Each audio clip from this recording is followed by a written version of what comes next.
तो एक अखिल भारतीय सम्मेलन कर्णावती में निश्चित किया था। और कर्णावती में क्या हुआ, सम्मेलन में किस तरह से सम्मेलन आगे जाए उसके लिए मार्गदर्शन करने के लिए हमारे साथ नरेंद्र भाई भी काम करते थे। और उस समय मैं तो बिल्कुल नए नए रूप से काम में जुड़ी हुई थी, ज़्यादा कुछ दायित्व लिया नहीं था और चल रहा था ऐसे ही।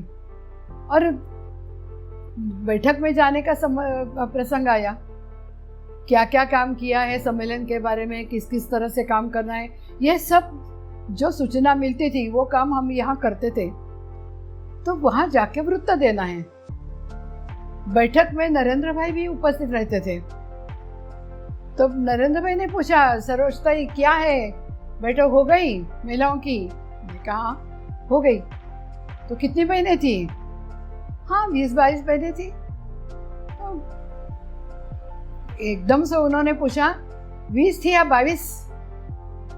तो मुझे एकदम, वृत्त में तो मैंने 20-22 बहनें लिखा था, लेकिन 20 थी या 22 थी?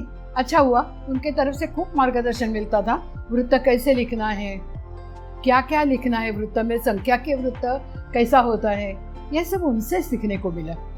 वृत्त के बारे में अगर काम दिया है तो काम कैसा करना चाहिए, काम में एकदम से सूक्ष्मता से काम कैसे करना है, इसके लिए क्या करना है, तो ये सब उनसे मिला।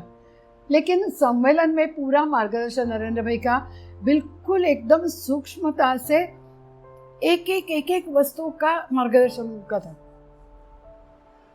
तो हमको आश्चर्य लगता था कि ये इनको कैसे सूझा, लेकिन काम बिल्कुल यानी कैसा करना है ये इनसे ही सीखने को मिला। एक मुझे याद है तो 1980 में अभ्यास वर्ग हुआ था अहमदाबाद में, और उस अभ्यास वर्ग में नरेंद्र भाई वक्ता के रूप में आए थे और उनके पास विषय था कार्यकर्ता गुण, कार्यकर्ता के कर्तव्य दायित्व, अमुक कार्यकर्ता किसको कहते हैं, स्वयंसेवक कौन है, कार्यकर्ता कौन है, ये छोटे छोटे उसमें जो भेद है वो भी उन्होंने अच्छी तरह से कहे। और कहते कहते वो इतने भाव विभोर हो गए थे कि ऐसा लगा कि एकाधी व्यक्ति पानी में है और पानी में पूरी भीग गई है, ऐसे नरेंद्र भाई कार्यकर्ता की भूमिका में पूरे आपाद मस्तक भीग गए हैं। ये कार्यकर्ता उनके रग रग में, उनके खून के कण कण में कार्यकर्ता भरा हुआ है, ऐसा उस दिन महसूस हुआ। और उसके बाद जो उन्होंने गुण कहे, तो मंत्री भी रहे, उसके बाद वो प्रधानमंत्री भी हो गए। आज तक जो कार्यकर्ता के गुण उन्होंने हमको कहे थे, तो एक एक गुण की प्रचिति, एक एक गुण का उनके जीवन से, उनके कर्तृत्व में से, उन्होंने जो काम किए हैं उन कामों में से ऐसा लगता है कि हाँ ये कार्यकर्ता का गुण है। ये उन्होंने हमें कहा था, ये कार्यकर्ता का गुण है, निरपेक्ष भाव से करना है, लोगों की निंदा हो या स्तुति हो वो बाजू में रख के सिर्फ अपने सामने जो लक्ष्य रखा है वही लक्ष्य सामने रख के काम करना है। तो ये अनेक गुण कार्यकर्ता के उन्होंने कहे थे। तो ये सब गुण एक नरेंद्र भाई यानी एक कार्यकर्ता, उनमें वो सब गुण है जो वो बौद्धिक में उन्होंने दिए थे। ऐसा नहीं था कि मराठी में एक कहावत है, लोका सांगे ब्रह्मज्ञान स्वतः कोरडे पाषाण, यानी उसका अर्थ यह होता है कि लोगों को ब्रह्मज्ञान देते हैं लेकिन खुद बिल्कुल कोरे होते हैं, यानी पाषाण जैसे, पत्थर जैसे कोरे होते हैं, बुद्धि कुछ नहीं है या आचरण में कुछ नहीं है। लेकिन नरेंद्र भाई बिल्कुल इससे उलट है। उनके एक एक आचरण, उनका एक एक काम, उनका एक एक विचार, ये सब अगर देखने जाएंगे तो कभी ऐसा नहीं लगे वो ये बोलते एक है और करते एक है, ऐसा लगता नहीं है। और उन्होंने इतने काम किए, आज भी कर रहे हैं, और भगवान करे ऐसे ही काम वो आगे भी करते रहेंगे।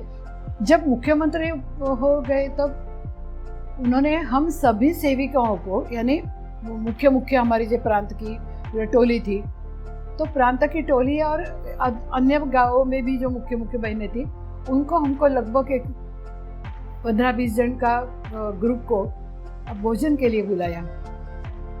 तो हमको आश्चर्य लगा कि आज तक कभी भी मुख्यमंत्री के घर पर, बंगले पर जाकर भोजन करने किसी ने नहीं बुलाया था, मेयर ने भी नहीं बुलाया। मेयर होने के बाद हमारी सहेली मेयर बन गई थी, लेकिन उसने भी नहीं बुलाया था।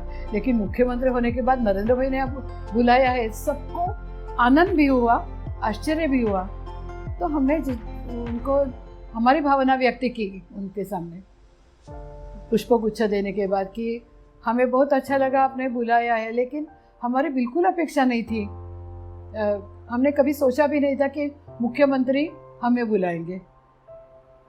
तो उन्होंने जो जिस शब्दों में जवाब दिया और भावपूर्ण जवाब दिया, तो उन्होंने ऐसा कहा कि सभी बहनों के घर प्रचारक के रूप में जब मैं था, तो एक एक घर में जाके बहनों ने मुझे खाना खिलाया है।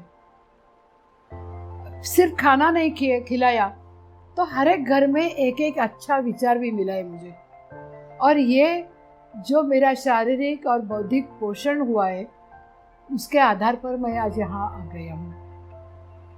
तो ये तो एक भोजन देके ये तो कुछ नहीं है मेरे लिए।